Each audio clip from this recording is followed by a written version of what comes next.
Good morning, everybody. We're here with the king of the Andes himself, Mr. Andy N. Condor, and it looks like he's pretty excited to see us this morning for the third and final, save the best to last, right, part of our virtual Vulture series. We couldn't talk about vultures without including our most famous and beloved Vulture resident, Andy N. Condor. If you don't follow him on Facebook, you're missing out. He's a wonderful ambassador for vultures the world over. Here at Tracy Aviary, he's been coming out for public walks for the past almost 10 years now.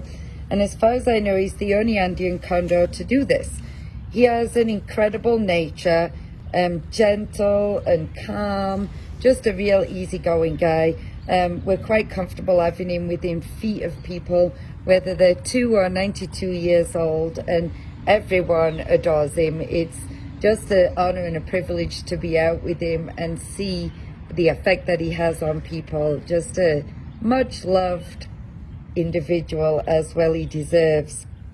Now, Andy, of course, is the most handsome and debonair vulture on the planet, and I'm not biased at all, but Andean condors in general are, at least in my opinion, the glamour boys of the vulture world, as you can see, always dressed to impress in formal black and white. They're the largest species of vulture in the world, with a wingspan of up to 11 feet, making them also one of the largest flighted birds in general. I often get asked if Andy can fly and why he doesn't fly away, and the answer to the first question is yes, he can fly. He's not injured in any way. As for why he doesn't fly away, well, to begin with, Tracy Aviary is his home. He's lived here for 60 years now, and he's cared for and treated very well. He has no desire to leave. Beyond that, it takes a lot of work for condors to get into the air. For birds that still have the ability of flight, they are pretty heavy birds. In the wild, they tend to live on cliff sides where they can take advantage of elevation and ridge lift to take to the skies. And once up there, they are very energy efficient. They'll glide from thermal to thermal. A condor may need to flap its wings only about once every hour and cover more than 200 miles in a day with very little energy, reaching heights of more than 3 miles. So down here in the valley, while Andy certainly could get up in the air if he really wanted to, it would take an awful lot of effort. So you'd really have to have a good reason to go.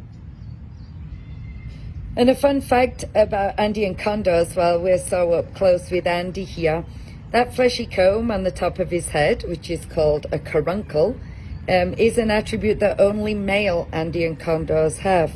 Females have a smooth head, and they also have red eyes, contrasting with these beautiful green gold eyes of male condors.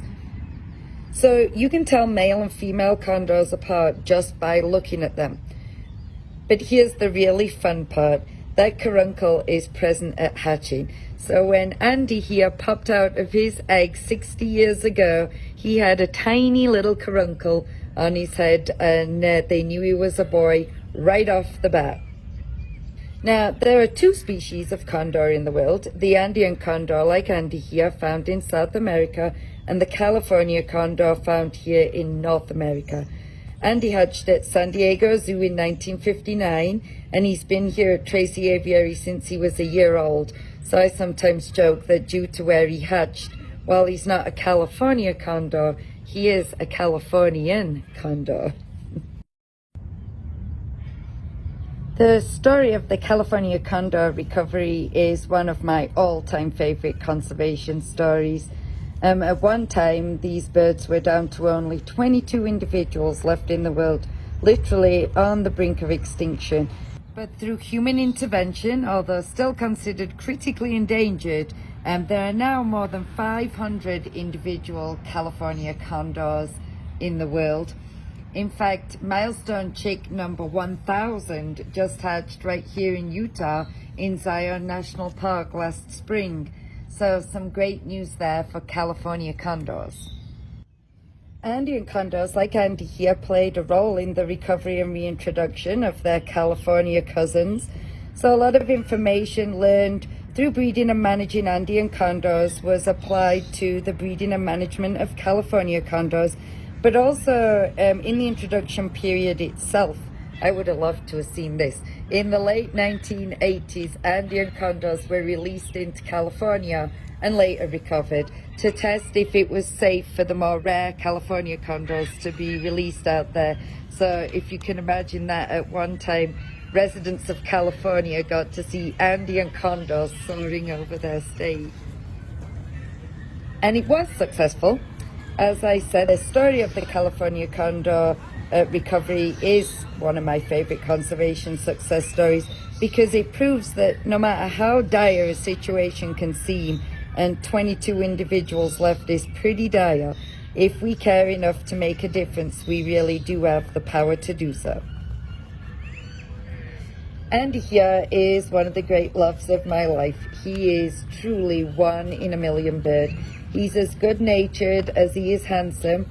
I consider it an honor to call him my friend. He's inspired countless individuals to care about condors and vultures in general. It's humbling to work alongside such a magnificent individual and realize that he's been helping to inspire and educate longer than I've been alive. I hope you enjoyed this up close and personal time with him today as well. And if you've never met him before, I hope he touched your heart and mind about condors and vultures as well. So vultures are my favorite group of birds. They're so misunderstood and definitely underappreciated. I hope this little 3-part series look at some of our amazing vulture ambassadors has inspired some appreciation in you and maybe a little bit of curiosity. I could talk about vultures all day. As it is, I've barely scratched the surface of all the cool things there is to know and love about them. So please do investigate more if I've piqued your interest. There's 23 species out there and some amazing things to learn. So I'm signing off now with this handsome gent. He's going to have his breakfast, and take care out there, everybody, and we'll see you next time.